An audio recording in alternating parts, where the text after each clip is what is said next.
Well, I just want to make a comment before I play part of this video. The Connecticut FBI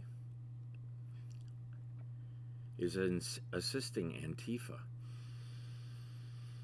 and Hearst Media with Seidel and Tyler Technologies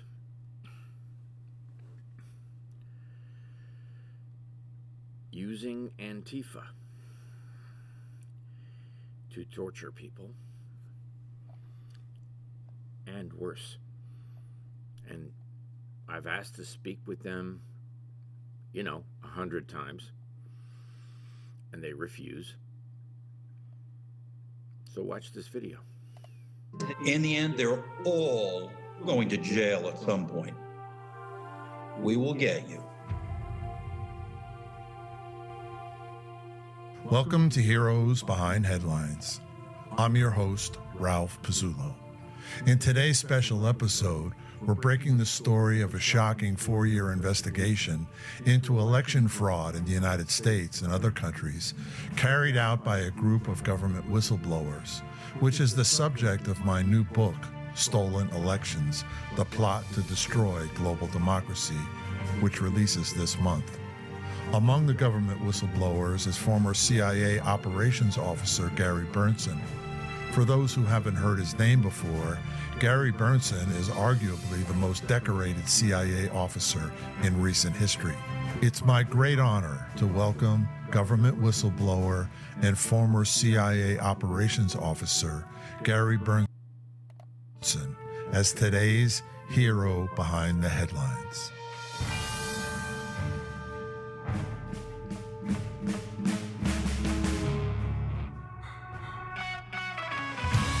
Heroes Behind Headlines with Ralph Pizzulo. Okay, Gary, so let's just jump in. Tell us what a government whistleblower is, and then how, as a whistleblower, you came across this election case. People that work in the whistleblowing business, and there's just... Hold on a second.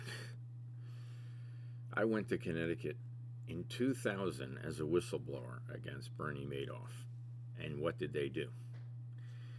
They robbed our bank accounts because they had cover. They had a cover story. They sent informants. I fought them. This is the beginning of a story that these guys are a joke. Okay. Very few people that have a company that we're essentially professional whistleblowers. So we work against transnational criminal organizations. We identify the criminal activity they're doing and the financial illegalities that they are conducting.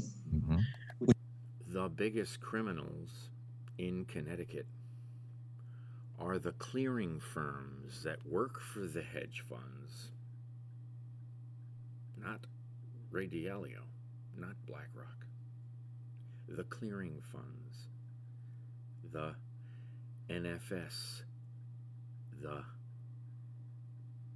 Fiserv Securities, the Computer Shares Inc. Do you know who they are? No. Because the FBI controls all these things.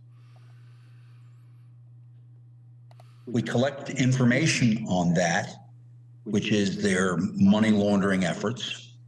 We build up a big case on that. We take it to very specific whistleblower attorneys that... These guys are controlled by the Bar Association. These guys are absolute bullshit artists. And the judiciary. They're in charge of mortgage fraud, falsification of leaked documents to steal your houses, empowered by the judges who are currently resigning. Judge Tierney.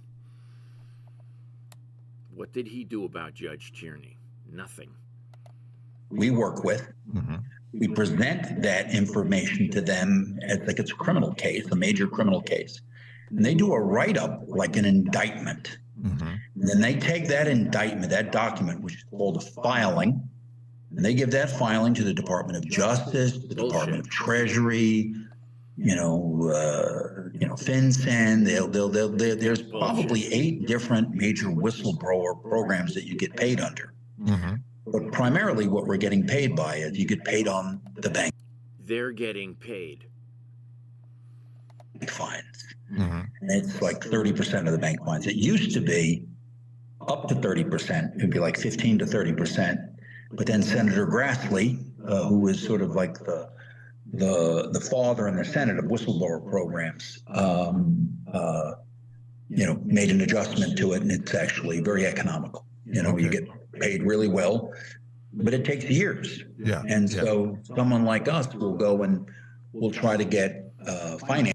Should I add Chuck Grassley as a defendant? Financing. You can go to a litigation finance firm. You have a good case, and you can go to them, and they'll give you $1 million, but they charge you a lot of money. There's a lot of interest, and they want a small percentage they take of it. So that's how whistleblowers work on that. And then so in my particular case, I'm a former, CIA officer, and I know how to conduct investigations and find information on very complex targets. And my partner did the same thing, but he did cases for the Drug Enforcement Agency. So together we were lethal against the transnational criminal organizations. I understand that you came across this information while you were doing an investigation against drug trafficking out of Venezuela. Can you talk about that and how this information first came to you? I was a CIA station chief. You have sources. Yeah. You find people from that target country who have been involved with these criminals in the banking system or the government. You meet them, you develop relationships with them, you get them to share this information with you, and you start building your case. In the case of Venezuela, we had multiple cases. We had the government dealing over $50 billion from PDVSA, the national oil company. We had them laundering money, narco money, with the Russians. We had them laundering money through the major banks, the global banks of the world. Look, the Venezuelans have stole $1 trillion from the national oil company, $500 billion from the central bank. They do narco traffic of 25 to 40 metric tons a month. It's a $2 trillion transnational criminal organization, the Cartel del Sol. That's the primary group that we've collected against. Even though we've collected against others. And so they are massive. Bank America. He doesn't say it. Stakeholders in the international financial market and in the U.S. and in Europe. Bank Jim Himes, my congressional opponent, is the largest donor of BlackRock. Did you hear what I said? Jim Himes from Connecticut is in charge of cryptocurrency for the Congress, and they don't mention his name. And so we started collecting this information with Venezuelan sources again and again and again. And we kept Himes is from Peru. seeing the same people over and over. And we saw them involved with individuals that owned election companies in one particular company. And one of our sources was a funder of that. One of our sources was George Soros. Directed by the late Hugo Chavez to put several $1 million in at the very beginning of Smartmatic. We were doing a particular case, a multi-billion-dollar filing that we were submitting to the Department of Justice. And one source kept telling me, I put money into Smartmatic over months. And this Smartmatic thing, I didn't have any idea. I didn't even think about election stuff. Right. And then after the elections, then when I first heard that, I was like, what's that? Didn't that source tell us that? My partner said, yes, that's smart. That's the election company he's talking about. Right. So we went back to him and said, wait a second, tell us the story of how you put in. They don't know shit about it. Not a single fucking thing. Some of the first $5 million into that, and then he explained Yeah. Hugo Chavez directed me to do this. This is why. They needed help. I had billions, and this is how I was doing this. And so it was very, very interesting. And then we started following the string, and they started pulling it apart. Right. And then we find our first really good source that was a software engineer that had been involved with them, that had done certain things for them, and debriefed him at length. And then he gave us another person, and we went to that other person. It's the human chain, you know. It's like human intelligence is the second oldest profession. Denise Merrill, Attorney General Tom. You know, and that's what we did. Yeah. And as we started to do that on television, you had, you know, Rudy Giuliani, Sidney Powell, all these other people, and we had spoken with them. But this is not something you can do overnight. You can't do this in a 3-month cycle. Yeah. Yes, you can. Yes, you can. Collecting intelligence, and I was in the business as an operations officer, and then later a senior officer and a COS, and led many programs. It takes time to develop information from hostile governments, and transnational criminal organizations are like a hostile government. Actually, they have more money than them. You know, governments are easier than these guys. Right. These guys are killers. You know, and so you have to be careful as you do this. Yeah. And we went from one source to the next, and it took us several years to do this. And we had to have money. Yeah. And so we used the money that's associated with doing a normal whistleblower case, and we directed some of those funds toward our travel and our sources that were reporting to us on election theft. No one else was spending a penny. No one else would spend a dime. No one would spend the time. Yeah. It's an effort of time and resources. Yeah. We spent the time and the resources, and the news got worse and worse, and we just kept pursuing. We just wouldn't give up because we understood the seriousness of what we were facing. We believed. Yeah. And what did you find out? You found out? Well, the first thing we found out is that the late Hugo Chavez, who had come to power in Venezuela in 1998, through an election. He had attempted a coup in 1993, went to prison for several years, was given an amnesty, got out, ran for office, and he won, legally became the president in 1998. He had moved the country radically left. It was a country whose economy was massive because they had as much oil as Saudi Arabia. Yeah.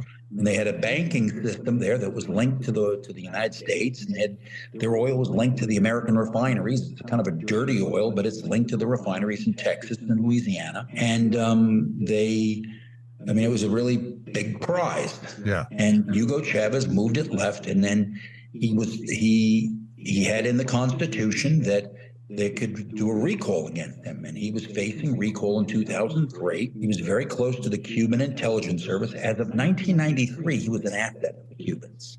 They had recruited him early on, and when they recruited him, there was a meeting, and when he was in that meeting, he was in the meeting with the Cuban intelligence service, and the Cali cartel was there.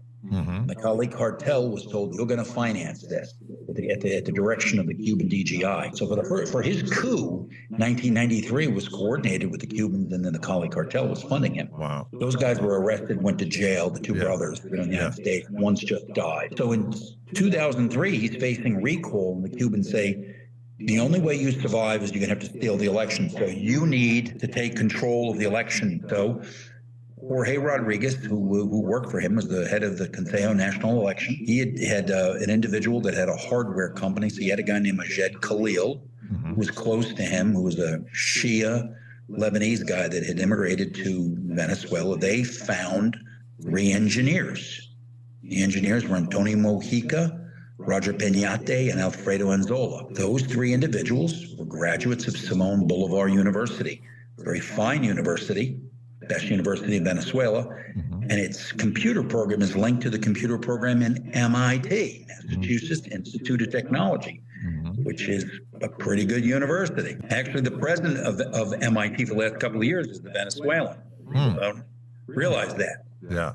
And so those guys already had a company in the United States. They had registered a company like 1997, 98, called Software Software, registered in Delaware, but they had opened an office physically in Boca Raton, Florida. And these guys went down to Venezuela and they flew in. And they did their very first meeting on Ramp 4, that's the presidential ramp at Maicatica Airport, the airport there in Caracas. Hugo Chavez and Jorge Rodriguez and Diosdado Cabello were all present, and they met the three engineers. They talked to them. They explained what they wanted. They told them, okay, they could do this, but they would need money, they would need time. Those engineers decided right away that they knew what they had to do. They had to build a source code. They had to build a program. Yeah. And then they needed to open a company first. So they opened up Smartmatic, a company called Smartmatic, but they needed a source code. So they had to assemble a team to build the source code. And the source code's got multiple languages in it, so it makes it really kind of confusing, computer languages. But after they would start working on the source code, they needed hardware. Yeah. So they flew off to Italy. And they went to Olivetti, right? Olivetti used to make electric typewriters. For anybody who's over 60, you probably remember that, and you and I are in that club, That's right. And they went to Olivetti and they got lottery machines. And so they they bought thousands of lottery machines back to Venezuela, and they conducted the first election. They put that source code in lottery machines. It's just like a casino. Yeah. The house always wins. And so they rigged the first election there. And they won it. Yeah. We have seen in Venezuela him do that, right? He changed the Constitution. We've seen Maduro steal an election in 2018. We watched him steal the 2024, the whole world saw. Yeah. If you are out there and you are listening to this podcast and you don't think the Venezuelans steal elections, you're an idiot. Yeah. Okay? Yeah. Anyone who says that is a moron. The whole world has watched them. Any judge in Connecticut that says this stuff is conspiracy theory is an idiot. And if you get those transcripts and give them to me, I will get them off the bench. Watch me do it. So please, let's end this here. Tell me every judge that says